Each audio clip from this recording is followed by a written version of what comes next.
The Adventures of Sherlock Holmes by Sir Arthur Conan Doyle. Adventure 1. A Scandal in Bohemia. Sections 1 through 3. Section 1. To Sherlock Holmes, she is always the woman. I have seldom heard him mention her under any other name. In her eyes, she eclipses and predominates the whole of her sex. It was not that he felt any emotion akin to love for Irene Adler. All emotions, and that one particularly, were abhorrent to his cold, precise, but admirably balanced mind. He was, I take it, the most perfect reasoning and observing machine that the world has seen. But as a lover, he would have placed himself in a false position. He never spoke of the softer passions, save with a jibe and a sneer. They were admirable things for the observer, excellent for drawing the veil from men's motives and actions. But for the trained reasoner to admit such intrusions into his own delicate and finely adjusted temperament was to introduce a distracting factor which might throw a doubt on all his mental results. Grit in a sensitive instrument, or a crack in one of his own high-powered lenses, would not be more disturbing than a strong emotion in a nature such as his. And yet there was but one woman to him, and that woman was the late Irene Adler, of dubious and questionable memory. I have seen little of Holmes lately. My marriage had drifted us away from each other. My own complete happiness and the home-centered interests which rise up around the man who first finds himself master of his own establishment were sufficient to absorb all my attentions, while Holmes, who loathed every form of society with his whole Bohemian soul, remained in our lodgings in Baker Street. Buried among his old books and altering from week to week between cocaine and ambition, the drowsiness of the drug, and the fierce energy of his own keen nature, he was still, as ever, deeply attracted by the study of crime, and occupied his immense faculties and extraordinary powers of observation in following out these clues, and clearing up those mysteries which had been abandoned as hopeless by the official police. From time to time I heard some vague account of his doings, of his summons to Odessa in the case of the Trepov murder, of his clearing up of the singular tragedy of the Atkinson brothers at Trincomalee, and finally of the mission which he had accomplished so delicately and successfully for the reigning family of Holland. Beyond these signs of his activity, however, which I merely shared with all the readers of the daily press, I knew little of my former friend and companion. One night, it was on the 20th of March, 1888, I was returning from a journey to a patient, for I had now returned to civil practice, when my way led me through Baker Street. As I passed the well-remembered door, which must always be associated in my mind with my wooing, and with the dark incidents of the Stoty in Scarlet, I was seized with a keen desire to see Holmes again, and to know how he was employing his extraordinary powers. His rooms were brilliantly lit, and even as I looked up I saw his tall, spare figure pass twice in a dark silhouette against the blind.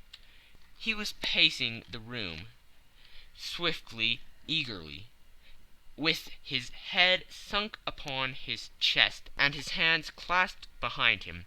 To me, who knew his every mood and habit, his attitude and manner, told their own story.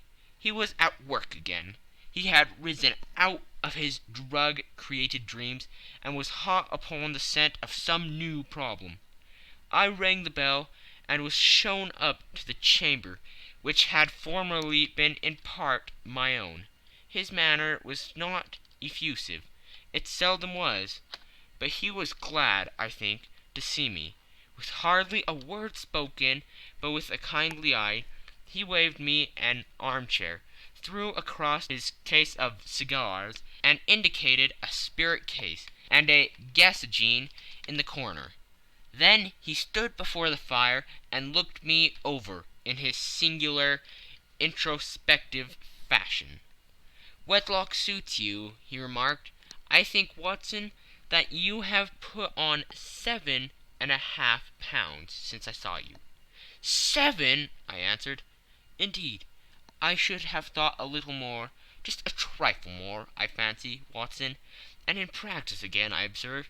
You did not tell me that you intended to go into harness." "Then how do you know?"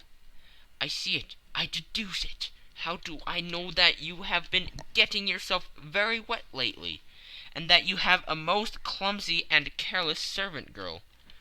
"My dear Holmes," said I, "this is too much. You would certainly have been burned had you lived a few centuries ago. It is true that I had a country walk on Thursday, and came home in a dreadful mess. But as I have changed my clothes, I can't imagine how you deduce it. As to Mary Jane, she is incorrigible, and my wife has given her notice. But there again I fail to see how you work it out." He chuckled to himself, and rubbed his long, nervous hands together. "It is simplicity itself," said he. "My eyes tell me that on the inside of your left shoe, just where the firelight strikes it, the leather is scourged by 6 almost parallel cuts. Obviously they have been caused by someone who has very carelessly scraped around the edges of the soles in order to remove crusted mud from it. Hence you see my double deduction, that you have been out in vile weather, and that you have a particularly malignant, boot-slitting specimen of the London Slave. As to your practice, if a gentleman walks into my room smelling of iodine, with a black mark of nitrate of silver upon his right forefinger, and a budge on the right side of his top hat, to show where he has secreted his stethoscope, I must be dull indeed if I did not pronounce him to be an active member of the medical profession." I could not help laughing at the ease with which he examined his process of deduction. "When I hear you give your reasons," I remarked, "the thing always appears to me to be so ridiculously simple that I could easily do it myself, though at each successive instance of your reasoning I am baffled until you explain your process. And yet I believe that my eyes are as good as yours." "Quite so," he answered, lighting a cigarette, and throwing himself down into an armchair. "You see, but you do not observe. The distinction is clear. For example, you have frequently seen the steps which lead up from the hall to this room?" "Frequently." "How often?" "Well, some hundreds of times." "Then how many are there?" "How many? I don't know." "Quite so. You have not observed, and yet you have seen. That is just my point. Now I know that there are 17 steps, because I have both seen and observed.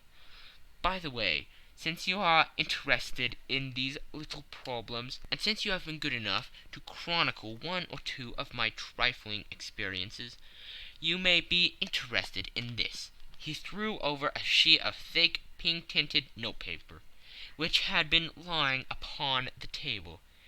"It came by the last post," said he. "Read it aloud." The note was undated, and without either signature or address. "There will call upon you tonight, at 7:45, it said, "a gentleman who desires to consult you upon a matter of the very deepest moment. your recent services to one of the royal houses of Europe have shown that you are one who may safely be trusted with matters which are of an importance which can hardly be exaggerated.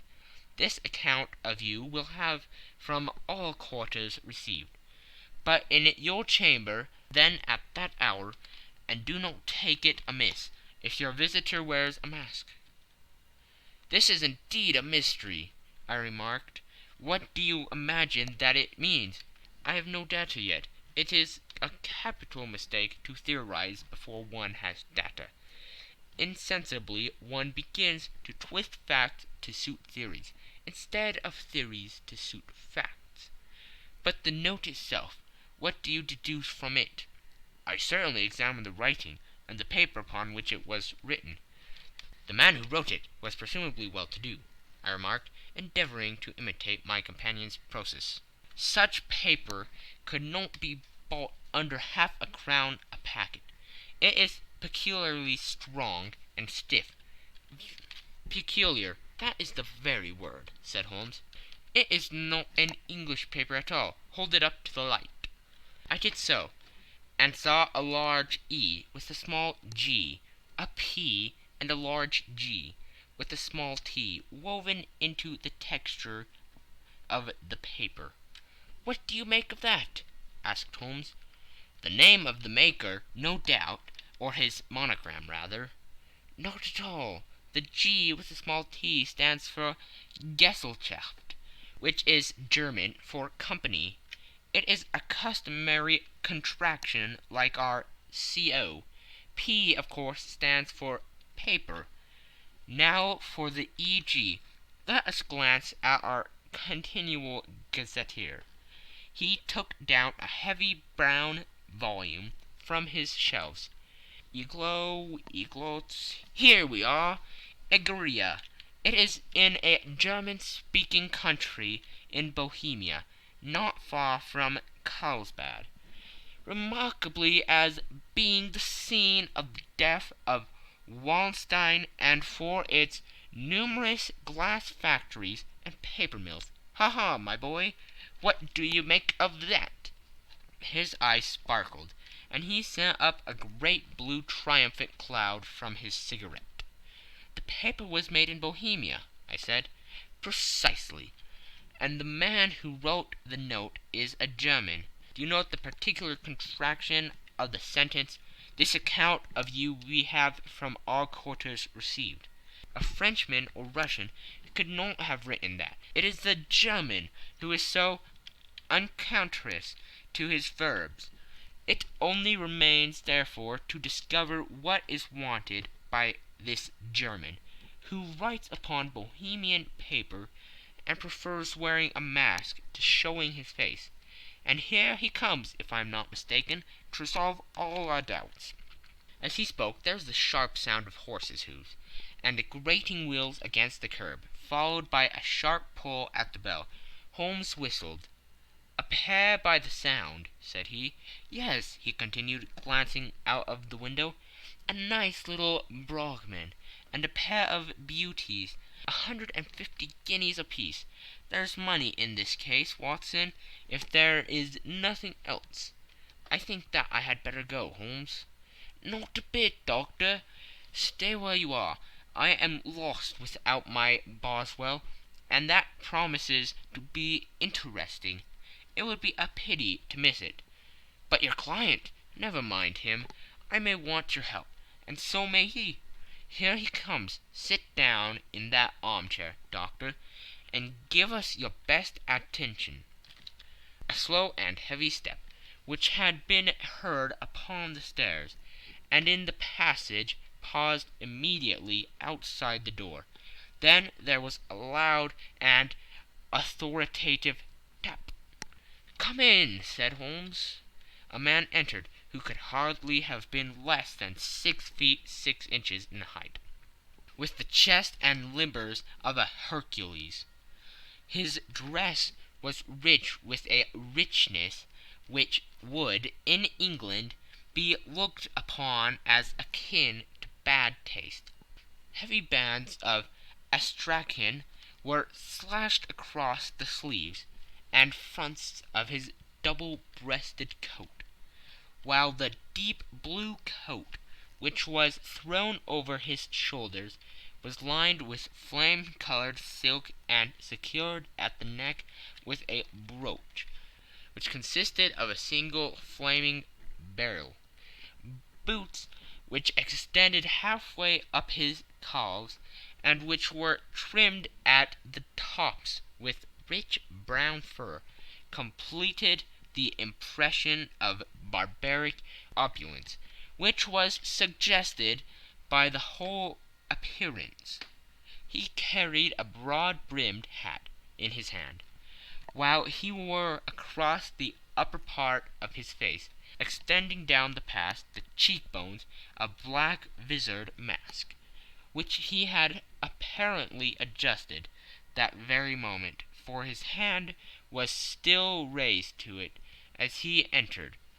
From the lower part of the face he appeared to be a man of strong character, with a thick hanging lip, and a long, straight chin suggestive of resolution, pushed to the length of obstinacy. "You had my note?" he asked, with a deep, harsh voice, and a strongly marked German accent. "I told you that I would call." He looked from one to the other of us, as if uncertain which to address. "Pray take a seat," said Holmes. "This is my friend and colleague, Dr. Watson, who is occasionally good enough to help me in my cases. Whom have I the honor to address?"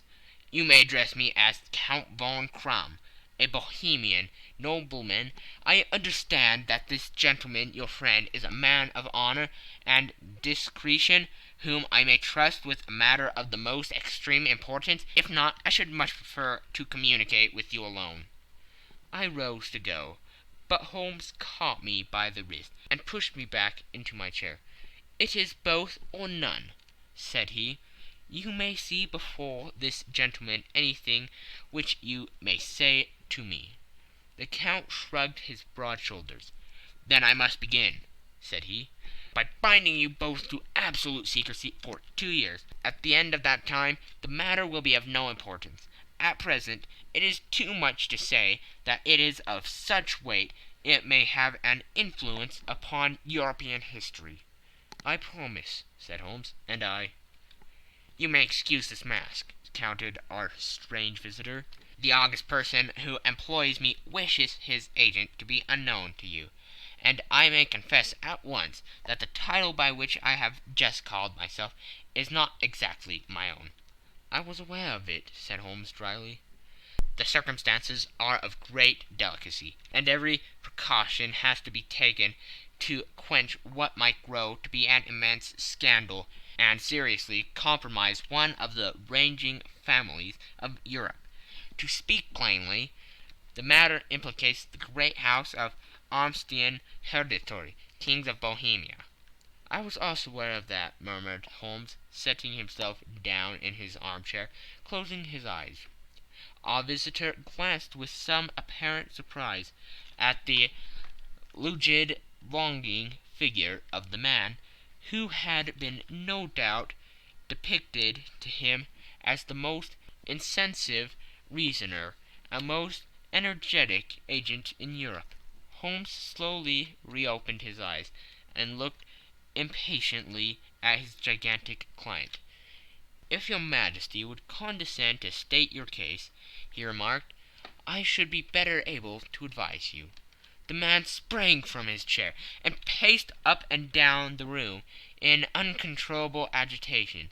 Then, with a gesture of desperation, he tore the mask from his face and hurled it upon the ground. "You are right!" he cried. "I am the king. Why should I attempt to conceal it?" "Why, indeed?" murmured Holmes.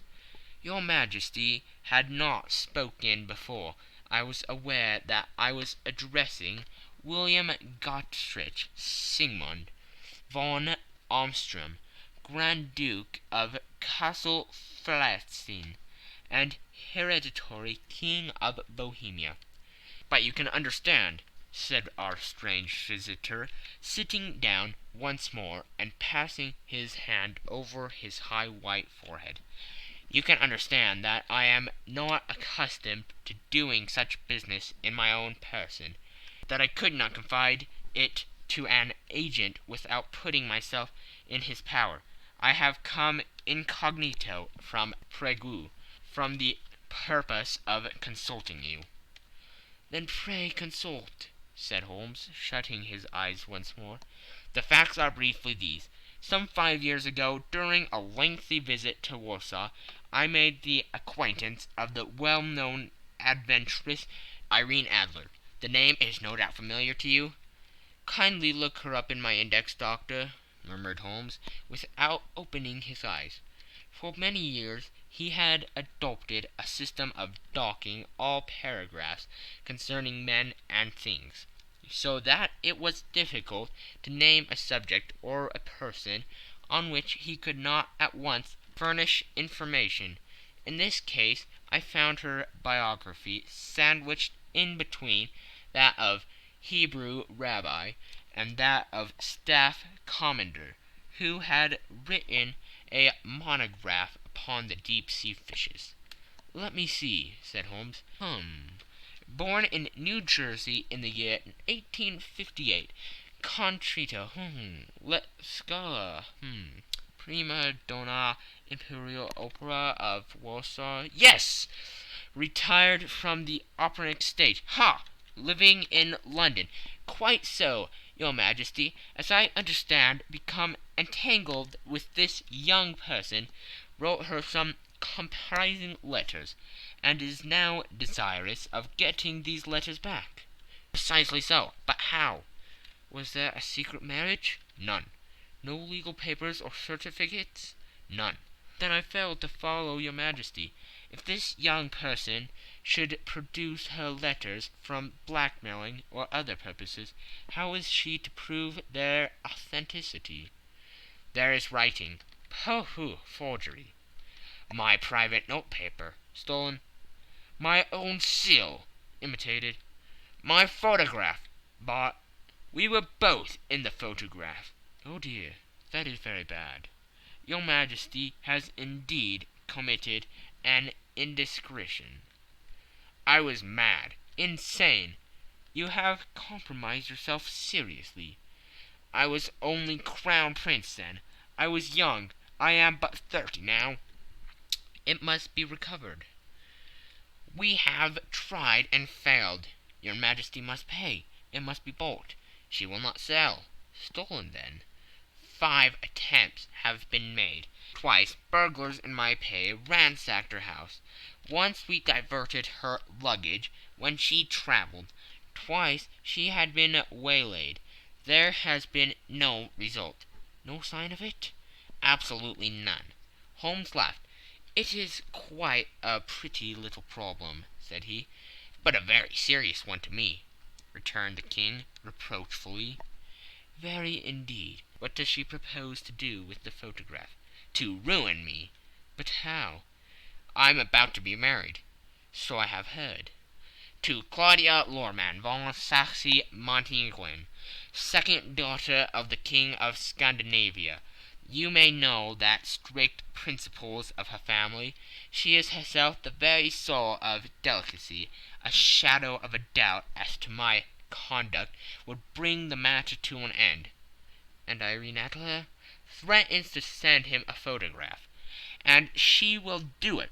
I know that she will do it.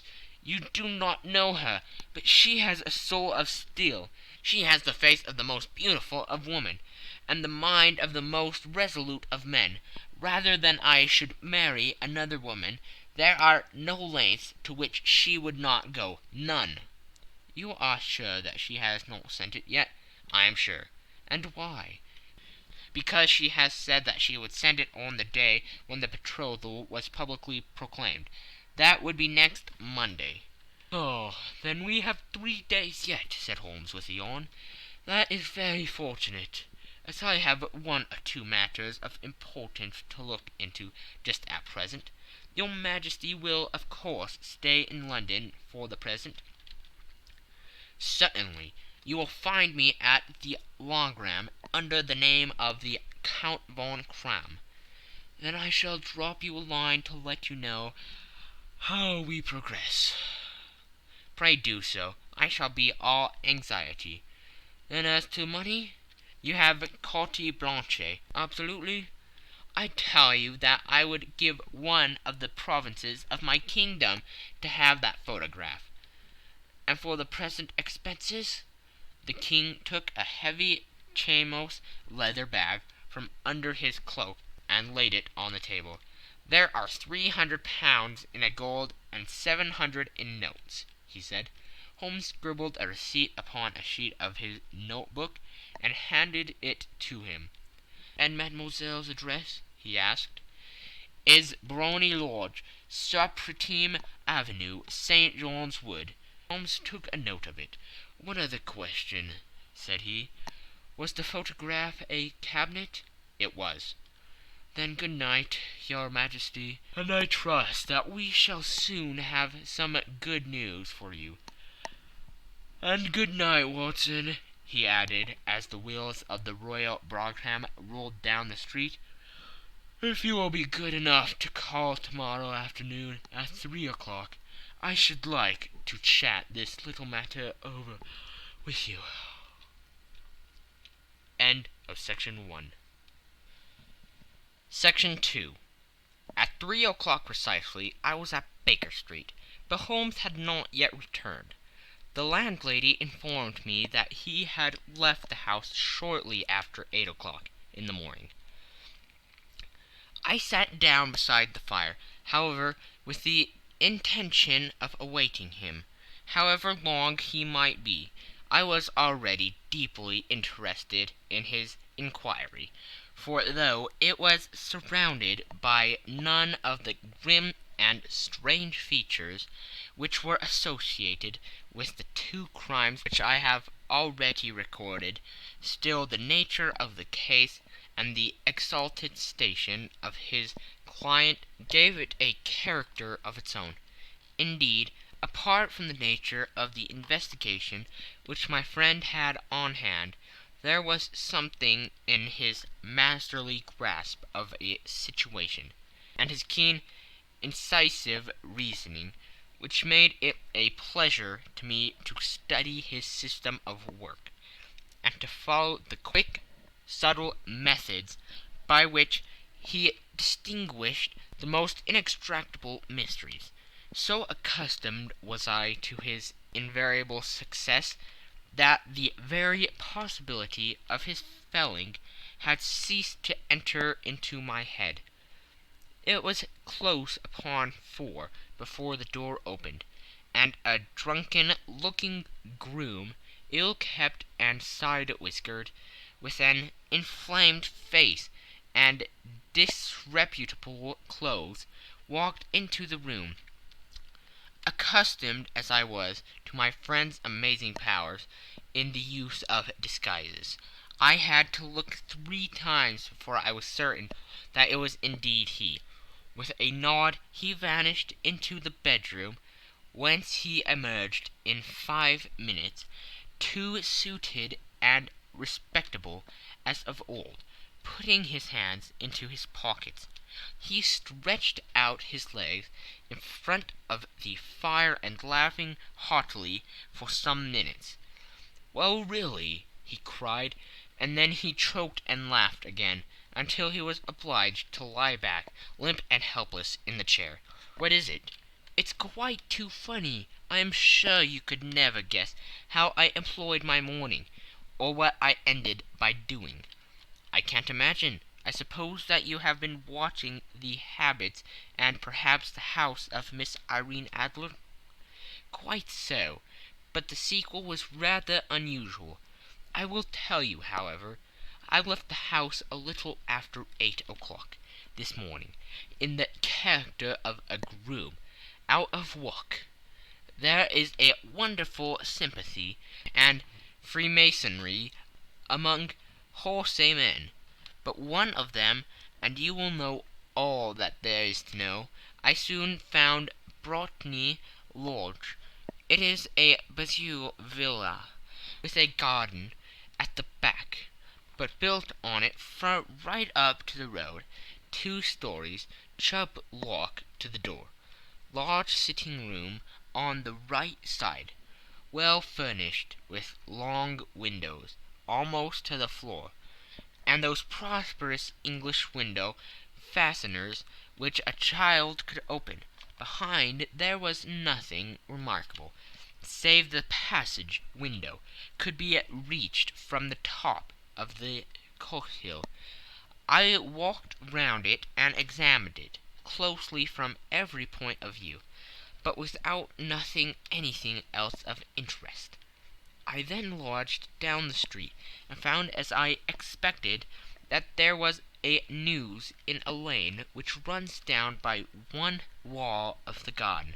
I went the ostlers a hand in rubbing down their houses, and received in exchange 2 pence, a glass of half and half, 2 fills of shag tobacco, and as much information as I could desire about Miss Adler, to say nothing of half a dozen other people in the neighbourhood, in whom I was not in the least interested, but whose biographies I was compelled to listen to.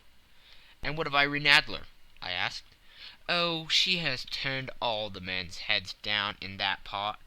She is the daintiest thing under a bonnet on the planet. So say the Serpentine news to a man. She lives quietly, sings at concerts, drives out at 5 every day, and returns at 7 sharp for dinner. Seldom goes out at other times, except when she sings. Has only 1 male visitor, but a good deal of him. He is dark, handsome, and dashing. Never calls less than once a day, and often twice. He is Mr. Godfrey Norton of the Inner Temple.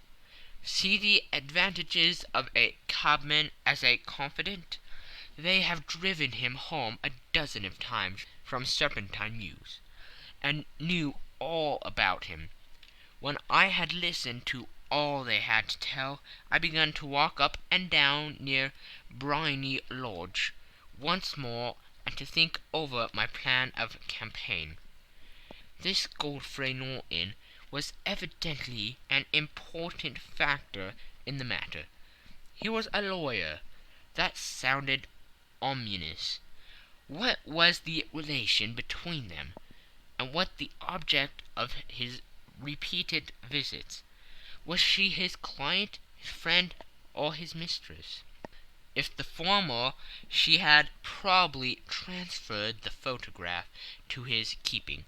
If the latter, it was less likely on the issue of this question deepened whether I should continue my work at Briony Lodge, or turn my attention to the gentlemen's chambers in the Temple.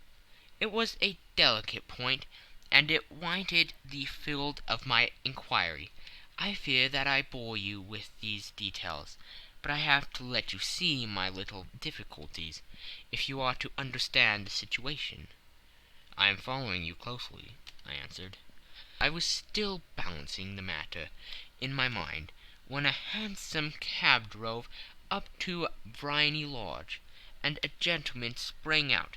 He was a remarkably handsome man, dark, aquiline, and moustached, evidently the man of whom I have heard. He appeared to be in a great hurry, shouted to the cabman to wait, and brushed past the maid, who opened the door with the air of a man who was thoroughly at home. He was in the house about half an hour, and I could catch glimpses of him in the windows of the sitting-room, pacing up and down, talking excitedly and waving his arms. Of her I could see nothing. Presently he emerged, looking even more flurried than before. As he stepped up into the cab, he pulled a gold watch from his pocket, and looked at it earnestly. "Drive like the devil!" he shouted. "First to Cross and Humphrey's in Regent Street, and then to the Church of St. Monica in Edgware Road. Half a guinea if you do it in 20 minutes." Away they went, and I was just wondering whether I should not do well to follow them, when up the lane came a neat little landau, the coachman with his coat only half buttoned, and his tie under his ear, while all the tags of his harness were sticking out of the buckles. It hadn't pulled up before she shot out of the hall door and into it.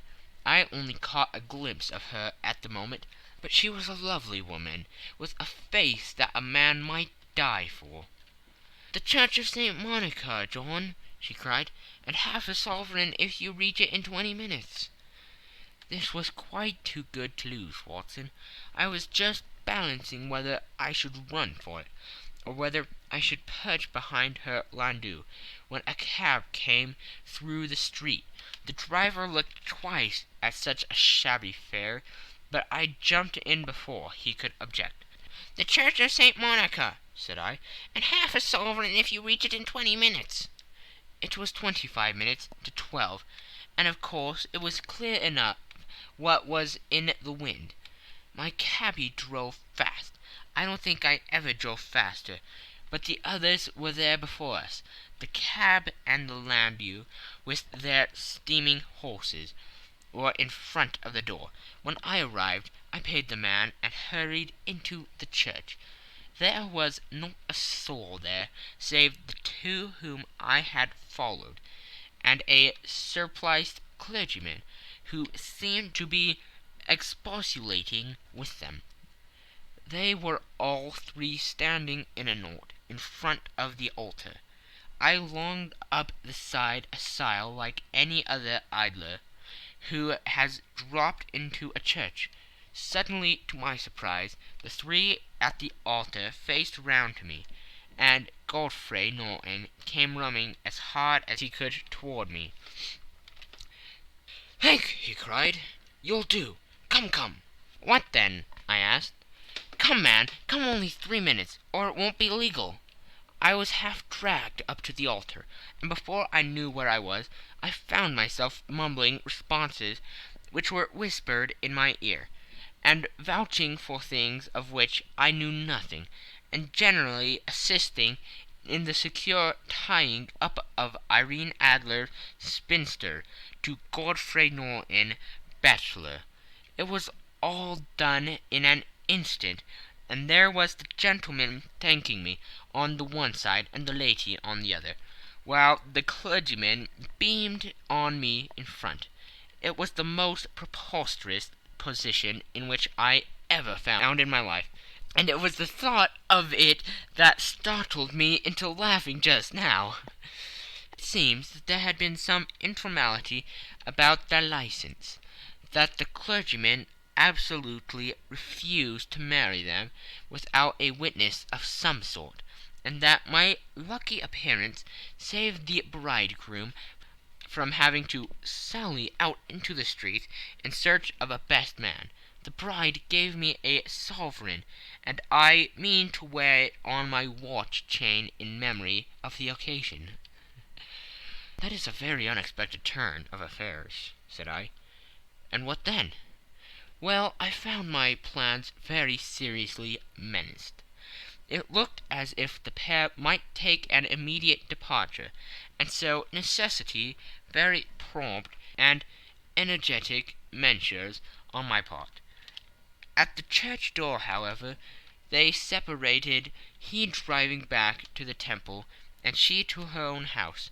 "I shall drive out into the park at 5 as usual," she said, as she left him. I heard no more. They drove away in different directions, and I went off to make my own arrangements. "Which are?" "Some cold beef and a glass of beer," he answered, ringing the bell. "I have been too busy to think of food, and I am likely to be bustier still this evening. By the way, Doctor, I shall want your cooperation." "I shall be delighted." "You don't mind breaking the law?" Not in the least. Nor running a chance of arrest? Not in a good cause? Oh, the case is excellent. Then I am your man. I was sure that I might rely on you. But what do you wish?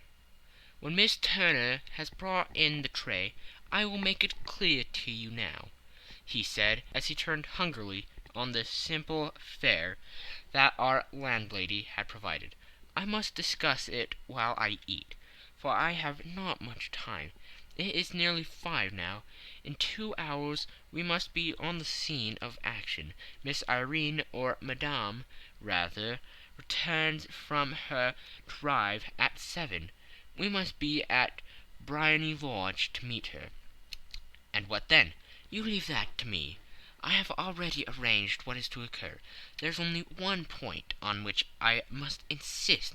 You must not interfere, come what may. You understand?" "I'm to be neutral?" "To do nothing whatever. There will probably be some small unpleasantness. Do not join in it. It will end in my being conveyed into the house. 4 or 5 minutes afterwards the sitting-room window will be open. You are to station yourself close to that open window. Yes, you are to watch me, for I have been visible to you. Yes, when I raise my hand, so, you will throw into the room what I give you to throw, and will at the same time raise the cry of 'Fire!' You quite follow me?" "Entirely." "It is nothing more formidable," he said, taking a long cigar-shaped roll from his pocket. "It is an ordinary plumber's smoke rocket, fitted with a cap at either end, to make it self-lighting. Your task is confined to that. When you raise your cry of 'Fire!' it will be taken up by quite a number of people. You may then walk to the end of the street, and I will rejoin you in 10 minutes. I hope that I have made myself clear.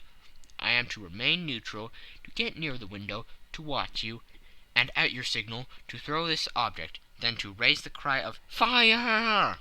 and to wait you at the corner of the street." "Precisely."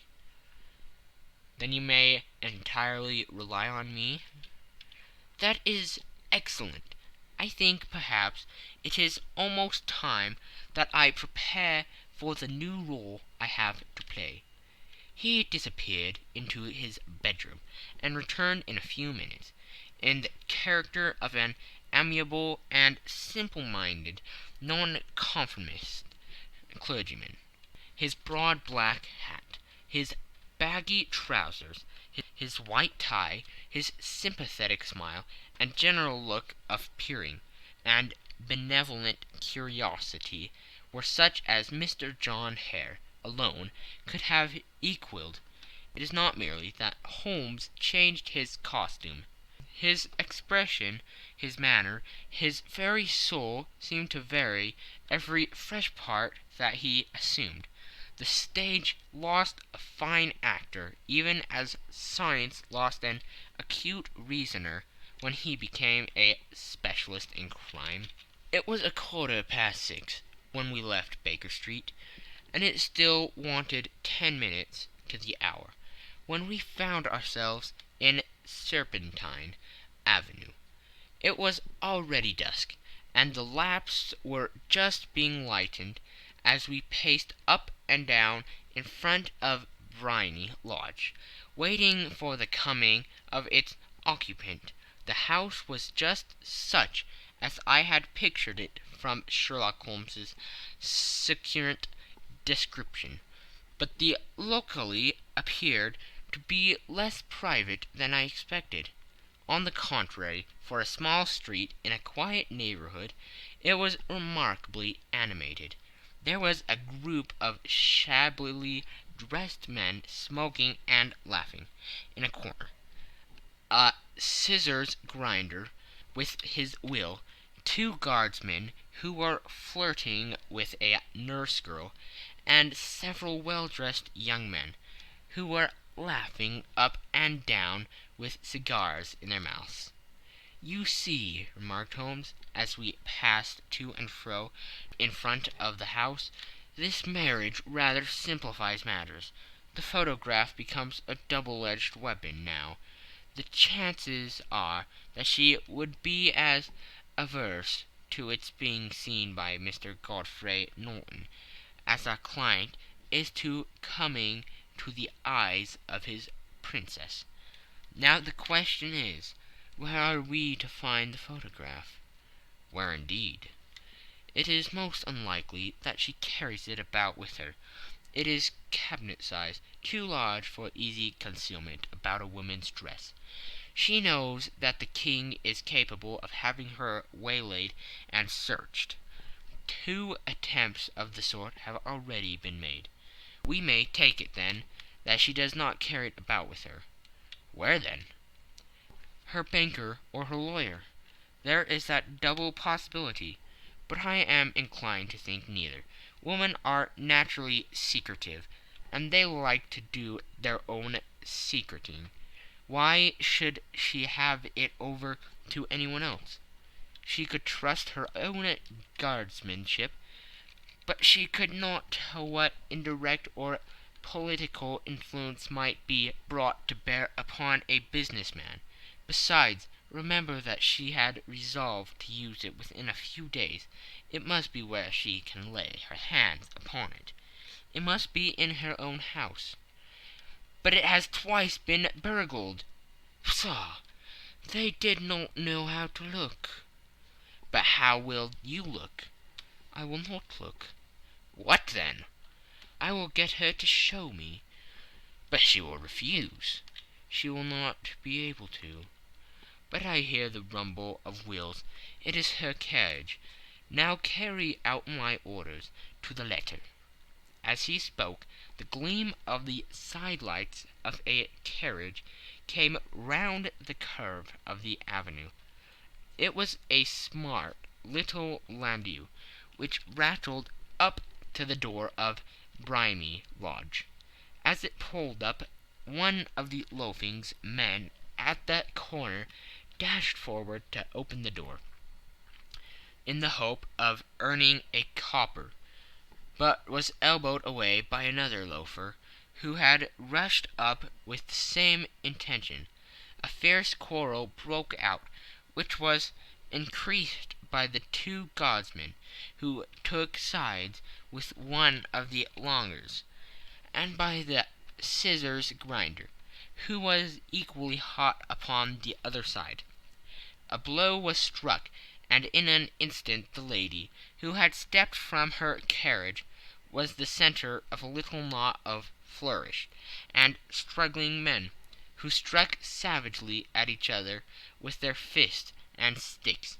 Holmes dashed into the crowd to protect the lady, but just as he reached her he gave a cry and dropped to the ground, with the blood running freely down his face. At his fall the guardsmen took their heels in one direction, and the longers in the other, while a number of better-dressed people, who had watched the suffice without taking part in it, crowded in to help the lady and to attend to the injured man. Irene Adler, as I will still call her, had hurried up the steps, but she stood at the top with her superb figure outlined against the lights of the hall, looking back into the street. "Is the poor gentleman much hurt?" she asked. "He is dead," cried several voices. "No, no, there's life in him," shouted another. "But he'll be gone before you can get him to hospital." "He's a brave fellow," said a woman. "They would have got the lady's purse and watch if it hadn't been for him. They were a gang, and a rough one too. Ah, he's breathing now." "He can't lie here in the streets. May we bring him in, marm?" "Surely bring him into the sitting-room. There's a comfortable sofa. This way, please." Slowly and solemnly he was borne into the Bohemia Lodge, and laid into the principal room, while I still observed the proceedings from my post. by the window. The lamps had been lit, but the blinds had been drawn so that I could see Holmes as he lay upon the couch. I do not know whether he was seized with compunction at that moment for the part he was playing, but I know that I never felt more heartily ashamed of myself in my life than when I saw the beautiful creature against whom I was conspiring, or the grace and kindliness with which she waited upon the injured man. And yet it would be the blackest treachery to Holmes to draw back now from the part which he had entrusted to me. I hardened my heart, and took the smoke rocket from under my ulster. After all, I thought, we are not injuring her. We are but preventing her from injuring another. Holmes had sat up upon the couch, and I saw him mention like a man who's in need of air. A maid rushed across the threshold, opened the window. At the same instant I saw him raise his hand, and at the signal I tossed my rocket into the room, with a cry of "Fire!"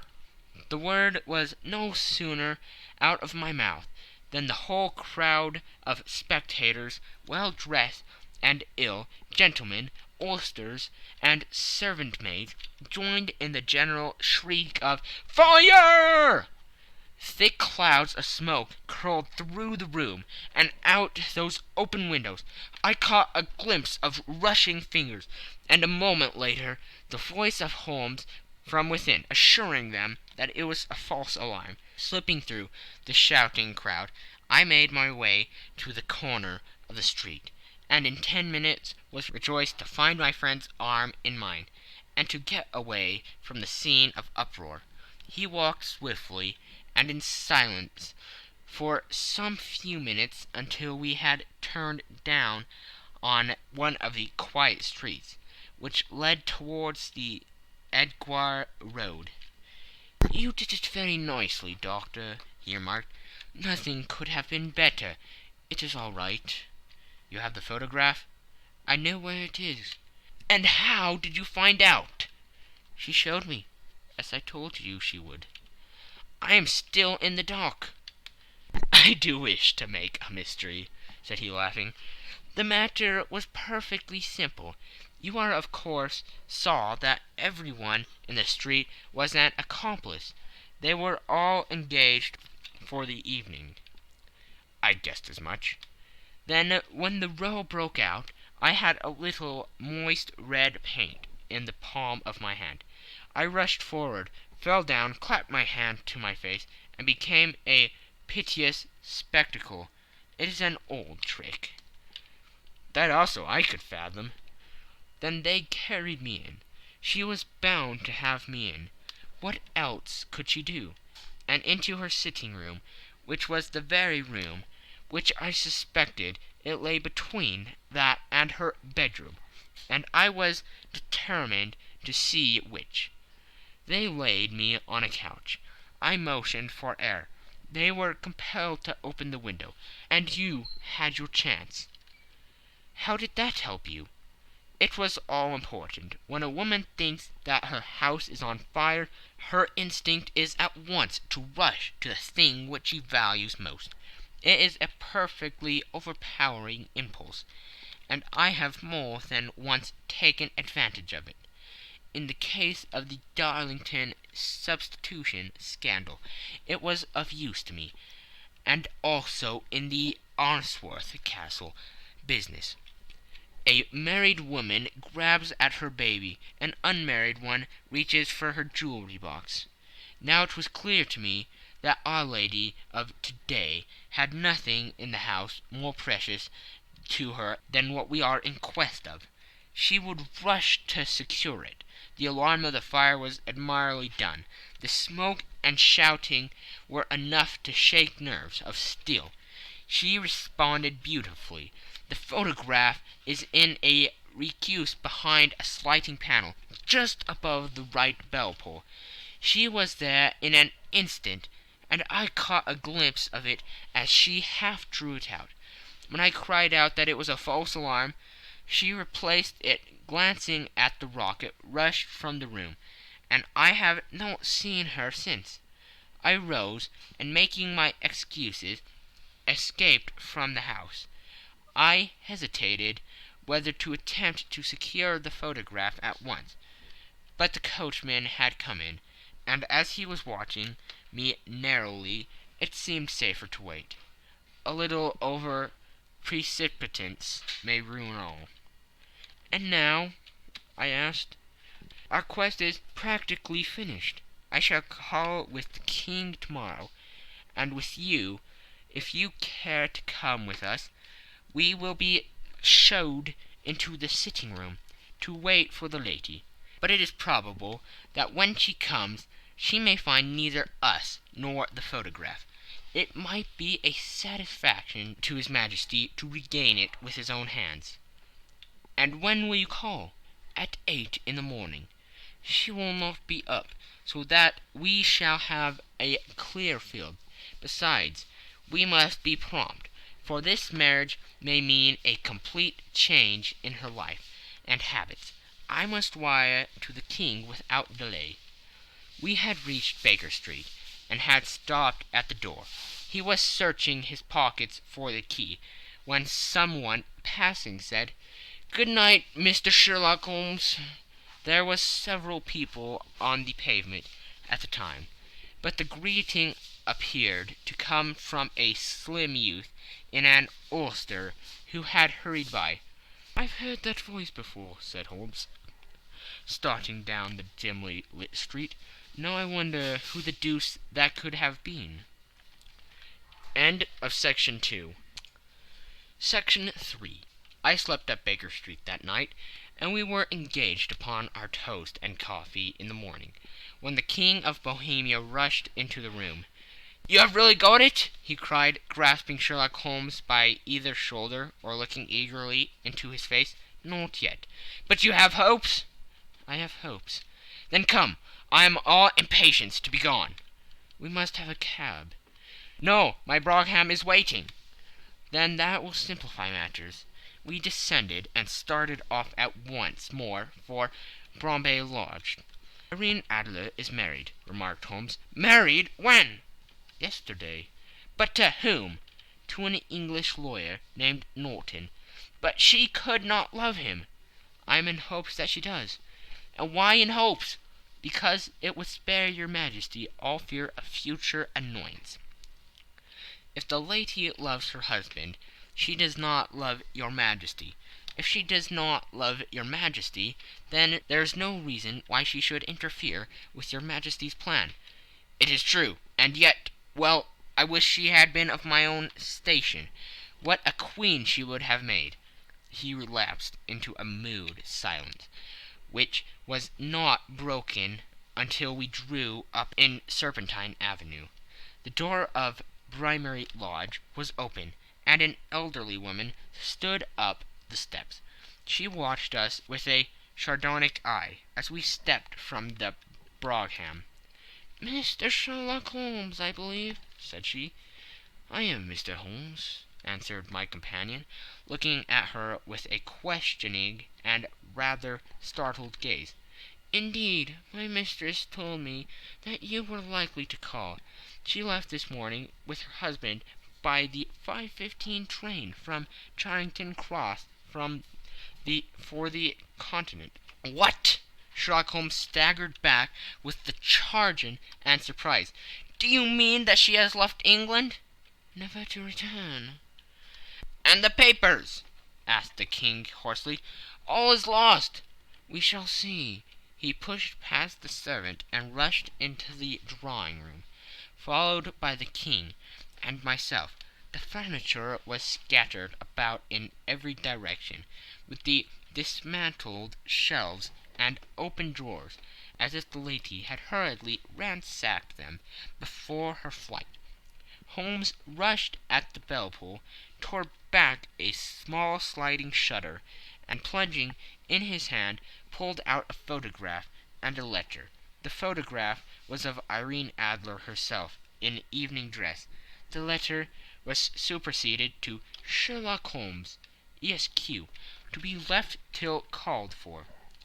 My friend tore it open, and we all three read it together. It was dated midnight of the preceding night, and ran in this way. My dear Mr. Sherlock Holmes, you really did it well. You took me in completely. Until after the alarm of fire I had not a suspicion. But then, when I found how I had betrayed myself, I began to think. I had been warned against you months ago. I had been told that if the king employed an agent, it would certainly be you, and your address had been given me. Yet, with all this, you made me reveal what you wanted to know.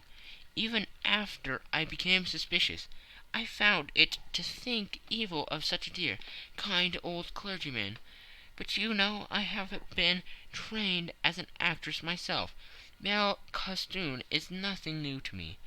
I often take advantage of the freedom which it gives. I sent John the coachman to watch you, ran upstairs, got into my walking clothes, as I call them, and came down just as you departed. Well, I followed you to your door, and so made sure that I was really an object of interest to the celebrated Mr. Sherlock Holmes. Then I rather imprudently wished you good night, and started for the Temple to see my husband. We thought the best resource was flight, when we pursued by so formidable an antagonist. So you will find the nest empty when you call tomorrow. As to the photograph, your client may rest in peace. I love and am loved by a better man than he. The king may do what he will without hindrance from one whom he has cruelly wronged. I can keep it only to safeguard myself, and to preserve a weapon which will always secure me from any steps which he might take in the future. I leave a photograph which he might care to possess, and I remain, dear Mr. Sherlock Holmes, very truly yours, Irene Norton, née Adler. What a woman! Oh, what a woman! Cried the King of Bohemia, when we had all three read this epistle. Did I not tell you how quick and resolute she was? Would she not have made an admirable queen? Is it not a pity that she was not on my level? From what I have seen of the lady, she seems indeed to be on a very different level to you, Majesty, said Holmes coldly. I am sorry that I have not been able to bring your Majesty's business to a more successful conclusion. On the contrary, my dear sir, cried the King, nothing could be more successful. I know that her word is inviolate. The photograph is now as safe as if it were in the fire. I am glad to hear your Majesty say so. I am immensely indebted to you. Pray tell me in what way I can reward you. This ring," he slipped an emerald snake ring from his finger and held it out upon the palm of his hand. "Your Majesty has something which I should value even more highly," said Holmes. "You have but to name it." "The photograph!" The King stared at him in amazement. "Irene's photograph!" he cried. "Certainly, if you wish it." "I thank your Majesty. Then there is no more to be done in the matter. I have the honor to wish you very good morning." He bowed and turned away without observing the hand which the King had stretched out to him. He set off in my company for his chambers. And that was how a great scandal threatened to affect the kingdom of Bohemia, and how the best plans of Mr. Sherlock Holmes were beaten by a woman's wit. He used to make merry over the cleverness of women, but I have not heard him do it of late. And when he speaks of Irene Adler, or when he refers to her photograph, it is always under the honorable title of the woman. End of Section 3. End of the Scandal in Bohemia. This is a TB003 production.